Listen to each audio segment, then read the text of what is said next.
ठंड में गरीब बहू का बेघर ससुराल। सिंघाड़ा ले लो, मीठे मीठे सिंघाड़े ले लो, सस्ते मीठे सिंघाड़े ले लो। अरे रे रे, बाप रे बाप, कितनी बर्फीली हवा बह रही है। ऐसा लग रहा है जैसे शरीर का खून जम जाएगा। रम रम रम रम रम रम रम रम रम रम। सड़क पर घना कोहरा छाया हुआ था, मानो पूरी धरती ने सफेद चादर ओढ़ ली हो। उस कड़ाके की ठंड में भी गरीब चंदर ठेला लिए सिंघाड़े बेचने निकला था। इतनी ठंड में भी उस गरीब के तन पर एक स्वेटर तक नहीं था। परिवार में बूढ़े माँ बाप, सुखिया, लखपत, 2 बहू और 2 बच्चे थे, जिनका खर्चा चलाना एक अकेले चंदर के लिए बड़ा कठिन था। आधा दिन बीत गया, अभी तक भी सिंघाड़ा नहीं बिका। एक काम करता हूँ, बाजार के बाहर ठेला लगा लेता हूँ। चंदर अपना ठेला लेकर बाजार के बाहर खड़ा हो जाता है और ठंड इतनी थी कि उसके हाथ पांव थर-थर कांप रहे थे। इतने में एक पुलिस वाला आकर उस पर लाठी चला देता है। हे राम! क्यों बे साले, तुझे पता नहीं बाजार के बाहर रेडी लगाना मना है? साहब जी, घर पर मेरा पूरा परिवार भूखा बैठा है, वो मेरी राह देख रहे होंगे। मैं थोड़ा बहुत सिंघाड़ा बेचकर यहाँ से चला जाऊंगा। पुलिस वाला उस गरीब पर जरा भी दया नहीं दिखाता और उसका ठेला पलट देता है। आप बेच ले सिंघाड़ा। चलो रे, रेडी उठा ले, चलो इसकी। अरे सब बर्बाद हो गया। पाई पाई करके मैंने पूंजी लगाकर ये ठेला शुरू किया था, अब मेरे पास कुछ भी नहीं बचा। मैं अपने परिवार को क्या खिलाऊंगा? हे भगवान! अपनी गरीबी, लाचारी पर चंदर फूट फूट कर रोता है और खाली हाथ घर लौटता है, जहाँ मकान मालिक जोगिंदर, सुखिया और लखपत को गालियां दे रहा होता है। फिर भी बूढ़ा लखपत हाथ जोड़े हुआ था। दया कीजिए मालिक, इस तरह से लोगों के बीच हमारी इज्जत मत उतारिए। तुम गरीबों को इज्जत रास कहाँ आती है? माँ, पिताजी आ गए।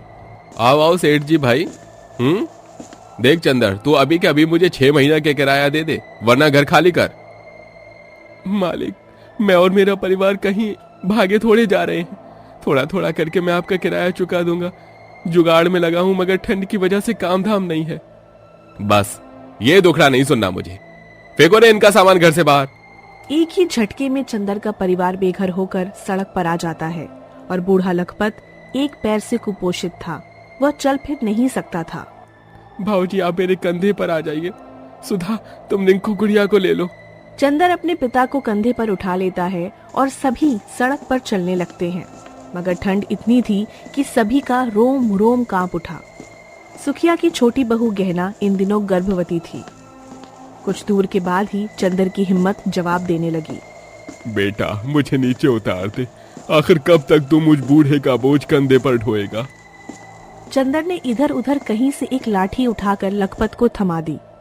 देखते देखते दिन बीत गया और रात होते ही एकदम से ठंड बढ़ गई। बच्चों के दांत बजने लगे, उनकी आंखों में आंसू भर आए। माँ, दादी माँ, हम यहाँ क्यों आए हैं? यहाँ किसी ठंड है, चलो ना। देखो, दादी को भी ठंड लग रही है, उनका तो बाबू होने वाला है। सुधा दीदी, मुझसे अब और नहीं चला जाएगा। मेरा हाथ पांव सूज गया है, बहुत ठंड लग रही है। 9वां महीना लग गया है बहू तुझे। ऐसे में तुझे रजाई की गर्माहट में रहना चाहिए था, मगर हमारे साथ तू भी दर दर को ठोकर खा रही है। भगवान, हम गरीबों को ये कैसे दुख भरे दिन दिखा रहा है।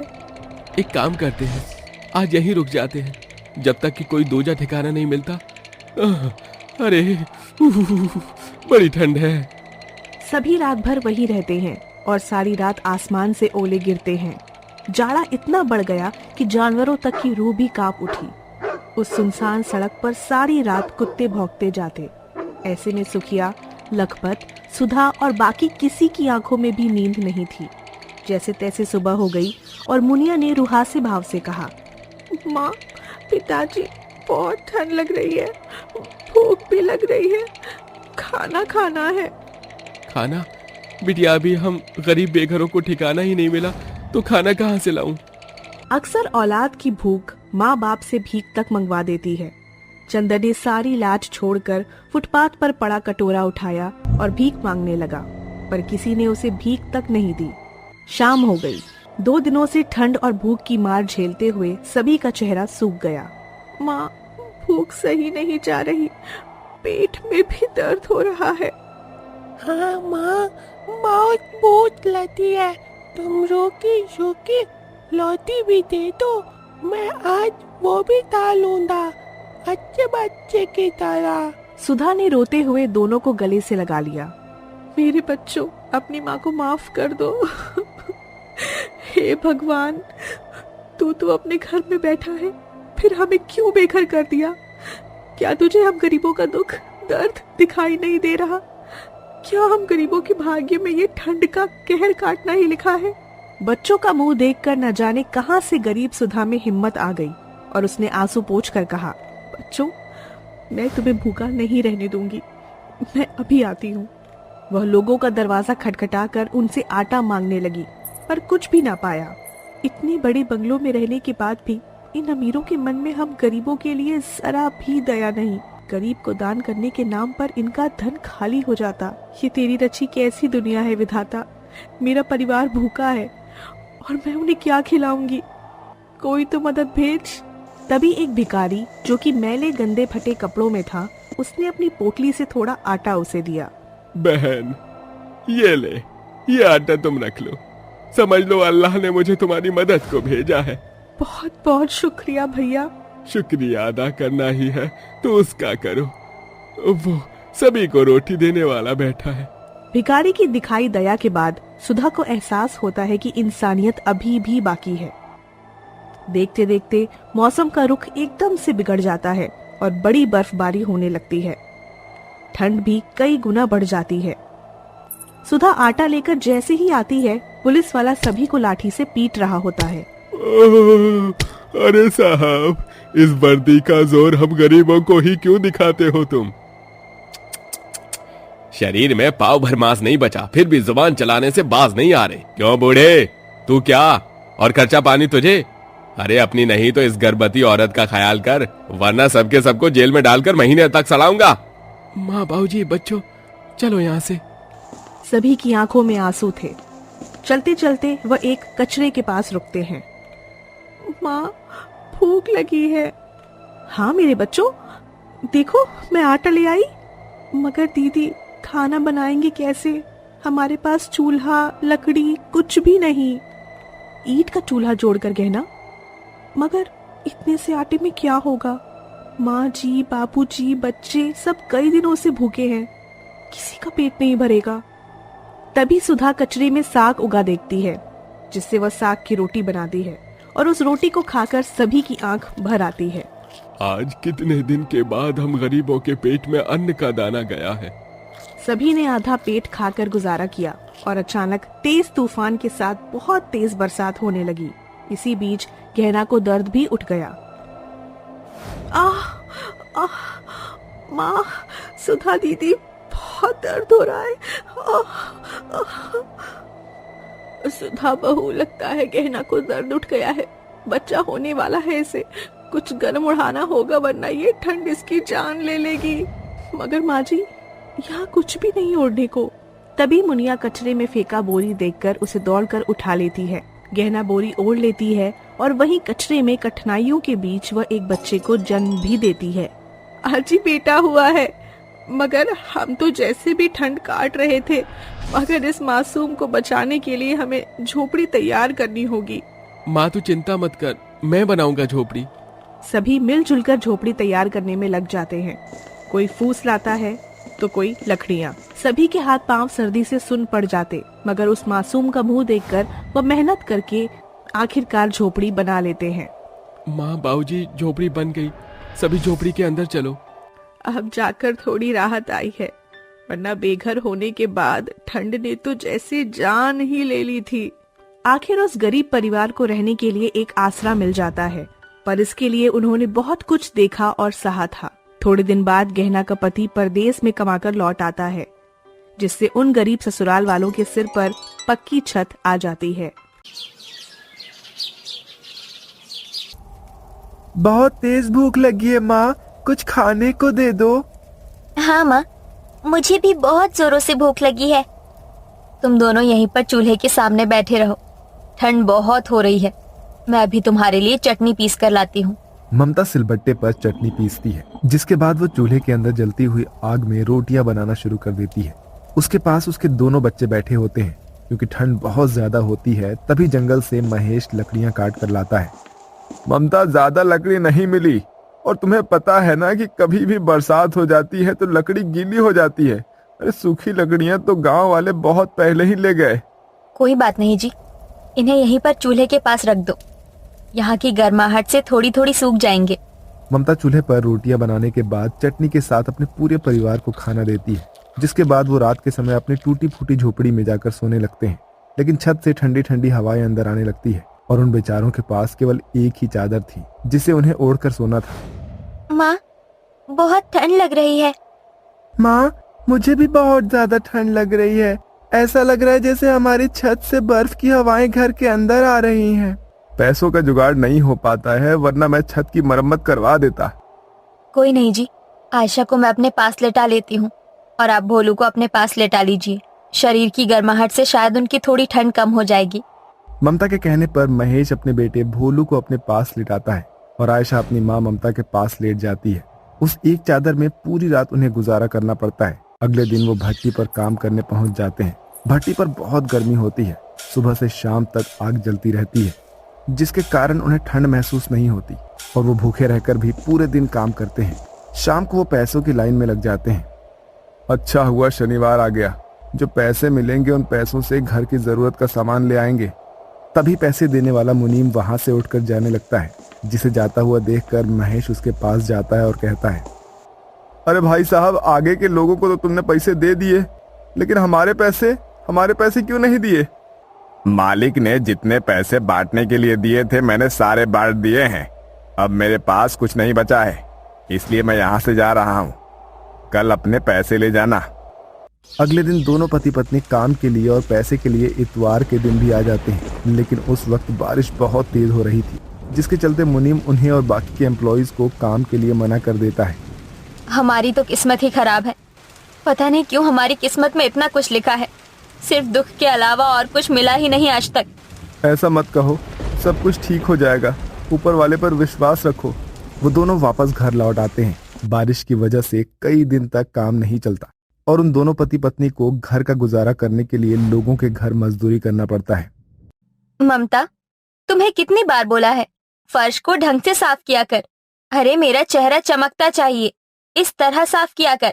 ये देख, कितने निशान बने हुए हैं फर्श पर। जी मालकिन, मैं कपड़े से साफ कर दूंगी। तभी ममता की मालकिन का पति अपने बच्चों के लिए सेंटा क्लॉज के कपड़े, खिलौने और एक क्रिसमस ट्री लेकर आता है। अरे वाह पिताजी, ये तो बहुत ही खूबसूरत और प्यारा है। ये सेंटा क्लॉज के खिलौने और ये कपड़े तो और भी ज्यादा खूबसूरत लग रहे हैं। हाँ पिताजी, ये तो सचमुच बहुत प्यारे हैं। अरे वाह, इस बार तो बिना बोले ही आपने क्रिसमस का सारा सामान लाकर रख दिया। चलो अच्छी बात है, मैं भी क्रिसमस वाले दिन गाजर का हलवा बनाकर खिलाऊंगी अपने दोनों प्यारे बच्चों को। हाँ क्यों नहीं, तुम्हारे हाथों का गाजर का हलवा बहुत स्वादिष्ट होता है। इतना प्यार, इतनी सारी खुशियां देखकर ममता अपने मन ही मन सोचती है, काश मैं भी अपने दोनों बच्चों के लिए क्रिसमस डे पर क्रिसमस ट्री, सांता क्लॉज के कपड़े और उनके लिए खिलौने लेकर आ पाती।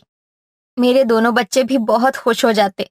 ममता ठंड में जैसे तैसे करके अपना सारा काम पूरा करती है और वापस अपने घर पहुंच जाती है। उस दिन उनके घर पर खाने का एक दाना तक नहीं होता। ऊपर से मौसम बिगड़ने की वजह से उनके घर के अंदर बहुत ज्यादा ठंड होती है। क्या हुआ, सब ठीक तो है ना? तुम क्या सोच रही हो? कुछ नहीं, हर गरीब इंसान बस एक ही बात सोचता है कि उसकी गरीबी कब मिटेगी। मैं भी बस यही सोच रही थी। सेंटा क्लॉज हर किसी की इच्छाओं को पूरा करते हैं, उन्हें तोहफे देते हैं। काश सेंटा क्लॉज हमें भी कुछ दे दे, जिससे हम अपने बच्चों को कभी भूखा सुला ना पाए। तभी अचानक से उनके घर का दरवाजा बजता है। इतनी रात में हमारे घर के बाहर कौन आया होगा? वैसे बाहर से घोड़े की आवाज आ रही है और जैसे कोई घंटी बजा रहा हो। मेरे साथ बाहर चलिए जी, देखते हैं क्या है बाहर। जैसे ही ममता और महेश दोनों बाहर आते हैं, उनके सामने सेंटा क्लॉज की बग्गी और खुद सेंटा क्लॉज खड़ा होता है। Oh, jingle bell jingle all the way, oh what a fun it is to ride in a one horse open sleigh, oh jingle bell jingle bell jingle bell the bell, oh jingle bell, jingle all the way. Oh, what a fun it is to ride in a one-horse open sleigh. Oh, jingle bell, jingle bell the bell. ओहो, क्या सच में मैं एक Santa Claus को देख रही हूँ? आज अपनी आंखों पर यकीन हुआ कि सेंटा क्लॉज भी होते हैं और लोगों की इच्छाओं को पूरा करते हैं। हाँ, तुमने बिल्कुल सही कहा। सेंटा क्लॉज होते हैं और सभी बच्चों की इच्छाओं को पूरा करते हैं, लेकिन वो आप जैसे गरीबों की भी मदद करते हैं। नहीं, आप कैसी बात कर रहे हो? भगवान ने हमें जो 2 हाथ पैर दिए हैं, हम उनका इस्तेमाल करके कमा सकते हैं। हाँ सेंटा क्लॉज, हमें आपकी मदद नहीं चाहिए। हमने आपको देख लिया, हमारे लिए इतना ही काफी है। तुम तो बहुत खुददार इंसान हो। चलो, इसी बात पर तुम मेरी मदद करो। दरअसल अब मैं बहुत बूढ़ा हो गया हूँ और मुझे गांव भर में ये सारे तोहफे बांटने हैं, तो तुम मेरे साथ आ जाओ और ये तोहफे बांटने में मेरी मदद करो।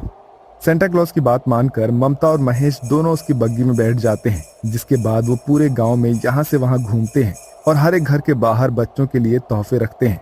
देखते ही देखते वो सेंटा क्लॉज के सारे तोहफे सभी घरों के बाहर पहुंचा देते हैं। आखिर में सेंटा उन्हें वापस उनके घर के बाहर ले जाता है, जहां सेंटा के पास एक आखिरी तोहफा होता है।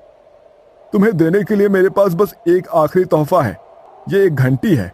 जब भी तुम इसे बजाओगे तो तुम्हारे सामने तुम्हारी इच्छा अनुसार खाना प्रकट हो जाएगा। लेकिन हम आपसे ये तोहफा नहीं ले सकते। ये तुम्हारा हक है। तुमने मेरी इतनी मदद जो की है। चलो, अब इसे संभाल कर रख लो और मैं चलता हूँ। Tata, bye bye. अगले साल फिर आएगा सेंटा क्लॉज। सेंटा ऐसा कहने के बाद वहां से चला जाता है, जिसके बाद महेश और ममता दोनों उस घंटी को लेकर घर के अंदर आते हैं। सबसे पहले महेश उस घंटी को देखता है और उसके बाद उसे बजा देता है। तभी उसकी इच्छा अनुसार वहां पर शाही पनीर की सब्जी, मलाई कोफ्ते, तंदूरी रोटी और रायता प्रकट हो जाता है। अरे वाह, ये तो गजब ही हो गया। मुझे तो यकीन ही नहीं हो रहा कि इस घंटी को बजाते ही जो इच्छा अनुसार खाना है वो हमारे सामने प्रकट हो जाएगा। लाओ जरा, इस घंटी को मैं भी बजाकर देखती हूँ। ममता ऐसा कहने के बाद उस घंटी को बजाती है, जिसके बाद वहां उसकी इच्छा अनुसार गाजर का हलवा और कई सारी चीज प्रकट होती है। मैं भी अभी यही सोच रही थी कि अपने बच्चों को गाजर का हलवा कैसे खिलाऊंगी, और देखो अब मेरे सामने गाजर का हलवा है। ममता और महेश दोनों ही बहुत खुश होते हैं, जिसके बाद वो घंटी बजाकर अपने दोनों बच्चों की इच्छा अनुसार उनका खाना भी प्रकट कर देते हैं, जिसके बाद वो उस रात पेट भर कर खाना खाते हैं। अगले दिन वो उस घंटी के चलते अपने ही गांव में एक छोटा सा खाने का ठेला लगा लेते हैं, जिसके चलते वो लोगों की इच्छा अनुसार उस घंटी से जादुई खाना प्रकट करते हैं और लोगों से एक बार का 100 रुपए लेते हैं। जरा देखो ममता, पूरे दिन इस ठेले पर खाना बेचने से हमें कितने सारे पैसों का मुनाफा हुआ है। इतने सारे पैसे तो मैंने कभी भी नहीं देखे होंगे। आपने बिल्कुल सही कहा। चलिए अब घर चलते हैं, लेकिन चलने से पहले घर के लिए गर्म रजाई भी लेते हुए चलेंगे। अब महेश और ममता दोनों के पास जादुई घंटी थी, जिससे वो जादुई खाना प्रकट कर लेते हैं और इसी के चलते हुए अपनी दुकान चलाते रहते हैं। अब उनके पास ना तो पैसों की कमी थी और ना ही खाने की। जब जब उन्हें कुछ भी खाने का मन होता तो वो उस घंटी को पकड़कर बजा देते हैं। देखते ही देखते उनकी दुकान बहुत अच्छे लेवल में चलने लगती है और वो दोनों अच्छा खासा कमाने लगते हैं। इसी के चलते उनकी सारी परेशानियां खत्म हो जाती है और वो खुशी खुशी रहने लगते हैं।